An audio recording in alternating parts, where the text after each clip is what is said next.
This is my shelf that I can put my original pages on, and I can see like 6 pages at a time, and I can get kind of a flow for how the stories, the storytelling is flowing here.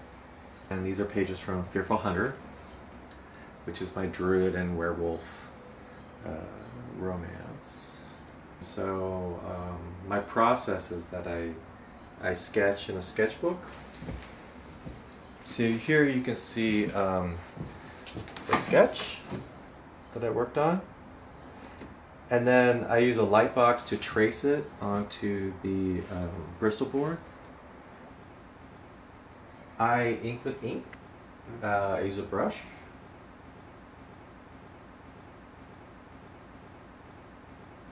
This is my favorite brush. It's a Winsor Newton Scepter Gold 2, number 202, size 0.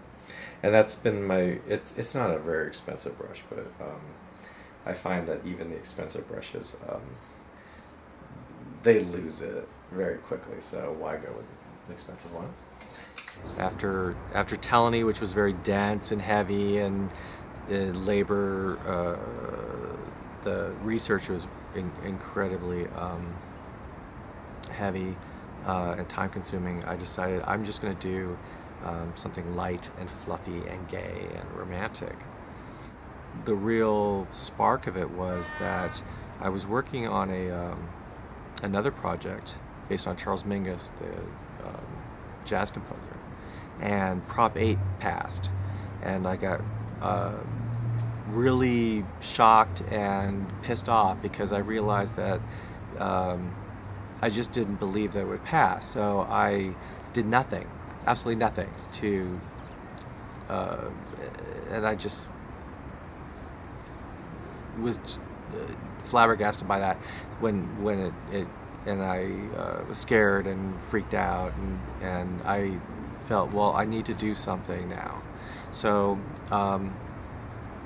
but I'm not a protester, I'm not, I'm a cartoonist, so I mean, what can I do? So I decided that the only thing I could do was to, and the greatest political statement I could make was to do a gay romance with a happy ending.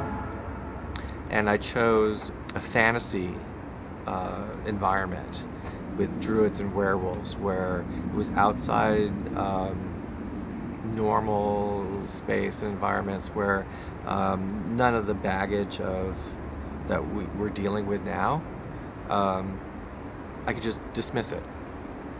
But also I had these werewolves that mate for life, and so they are gay male characters that are biologically predisposed to monogamy, and so I felt that having gay male characters that are monogamous naturally would counter the voices that are saying that gay men are frivolous and that marriage between them would be a joke. And so you know, my goal was not to shame heterosexuals, even though I was angry. It was to show happy endings and to show positive outcomes, and to show that there's a different context for us. I mean, we are not what they say that we are, and that by being silent and well, just that we need to speak up, because when we are silent, then other people speak for us. So that was the impetus for Fearful Hunter. But there's a lot of other more personal, you know, things going on. Like there's a lot of themes of sacred sexuality. I have druids that are having physical sex with their gods, which is pretty radical. And I have a world that is mixed with fantasy elements and magic, but there's also rednecks and pickup trucks and motorcycles, and you know, so it's a interesting mix.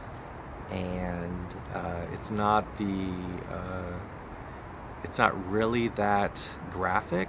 There's sex in it, but I'm finding that from my readers that they really don't want hardcore sex. There's hardcore sex everywhere. It's all over the internet, and what they want is real relationships and strong gay identities, and they do want sex in their love stories, but it does not have to be overt or dirty or unromantic to be sexy. So I'm finding the balance in all that. And so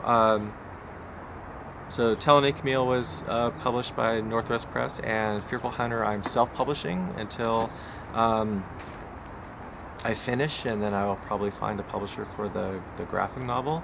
But until then, I applied for the Prism Queer Press Grant, and Prism Comics is an amazing nonprofit that promotes queer cartoonists and creates awareness in the comic book industry for their works.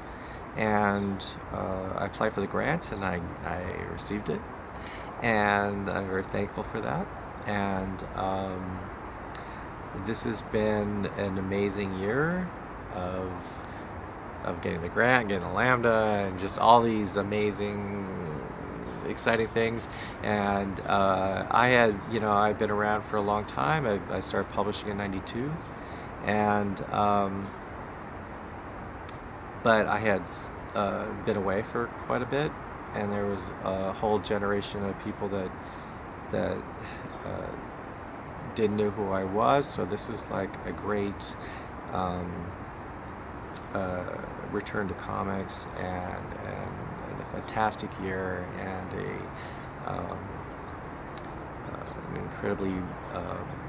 incredibly validating that people love queer comics, and I'm really happy and proud to be part of that.